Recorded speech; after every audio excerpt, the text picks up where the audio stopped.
চলতি সপ্তাহে কিউবায় দ্বিতীয়বারের মতো দেশব্যাপী বিদ্যুৎ বিপর্যয় ঘটেছে।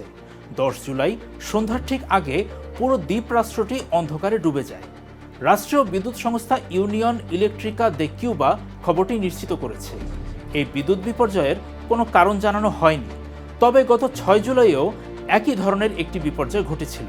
ফলে চলতি বছরের শুরু থেকে এ পর্যন্ত দেশটিতে মোট 4 বার এমন বিদ্যুৎ বিপর্যয় ঘটল।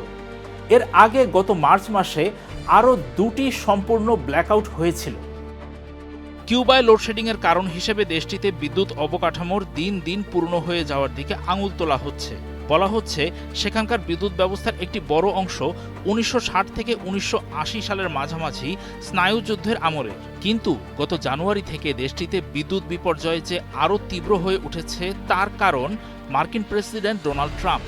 তিনি কিউবার বিদেশি জ্বালানি তেল সরবরাহের পথ কার্যত বন্ধ করে দিয়েছেন। দ্বিতীয় মেয়াদে ক্ষমতা গ্রহণের পর থেকে তিনি কমিউনিস্ট আদর্শে চলা দেশটির সরকার পরিবর্তনের চেষ্টা চালিয়ে যাচ্ছেন। গত 3 জানুয়ারি ট্রাম্প কিউবান সরকারের মিত্র ও সমাজতান্ত্রিক নেতা ভেনেজুয়েলার বৈধ প্রেসিডেন্ট নিকোলা মাদুরোর বিরুদ্ধে এক সামরিক অভিযানের অনুমোদন দেন। ওই অভিযানের চূড়ান্ত পর্যায়ে মাদুরোকে অপহরণ করে নিউ ইয়র্কে নিয়ে যাওয়া হয়। মাদক এবং অস্ত্র সংক্রান্ত অভিযোগে তিনি এখনও সেখানেই বন্দী আছেন। তারপরই ট্রাম্প ঘোষণা করেন যে ভেনেজুয়েলা থেকে আর কিউবায় জ্বালানি তেল বা অর্থ যাবে না। তার প্রশাসন পরবর্তী মাসগুলোতে ভেনেজুয়েলার তেল রপ্তানি নিয়ন্ত্রণ করা অব্যাহত রেখেছে। এরপর 29 জানুয়ারি ট্রাম্প এক নির্বাহী আদেশ জারি করে ঘোষণা করেন যে কিউবা নাকি যুক্তরাষ্ট্রের জন্য একটি অস্বাভাবিক ও অসাধারণ হুমকি। তিনি কিউবাকে জ্বালানি সরবরাহকারী যে কোনো দেশের ওপর চড়া শুল্ক চাপানোর হুমকি দেন। আন্তর্জাতিক জ্বালানি সংস্থার তথ্য অনুযায়ী 2023 সাল পর্যন্ত কিউবা তার ব্যবহৃত জ্বালানি তেলের 40% নিজেই উৎপাদন করত, বাকিটা আসত বিদেশ থেকে। মানবাধিকার বিশেষজ্ঞরা সতর্ক করেছেন যে ক্রমাগত জ্বালানি সংকটের কারণে কিউবার বেসামরিক জনগণ চরম দুর্ভোগে পড়তে পারে, কারণ এরই মধ্যে গণপরিবহনের মতো জনসেবাগুলো বন্ধ হয়ে যাচ্ছে।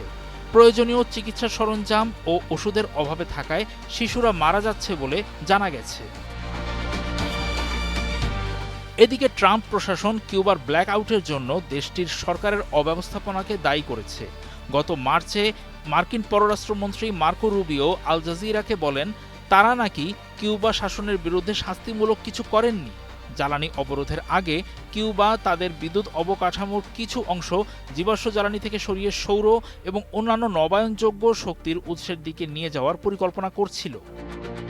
যুক্তরাষ্ট্রের প্রধান অর্থনৈতিক প্রতিদ্বন্দ্বী চীনের কাছ থেকে আমদানি করা সৌর প্রযুক্তির সাহায্যে কিউবা সেই রূপান্তর প্রক্রিয়াকে আরও ত্বরান্বিত করেছে। দেশটির লক্ষ্য 2030 সালের মধ্যে তাদের মোট জ্বালানির প্রায় 4 ভাগের 1 ভাগ নবায়নযোগ্য উৎস থেকে উৎপাদন করা।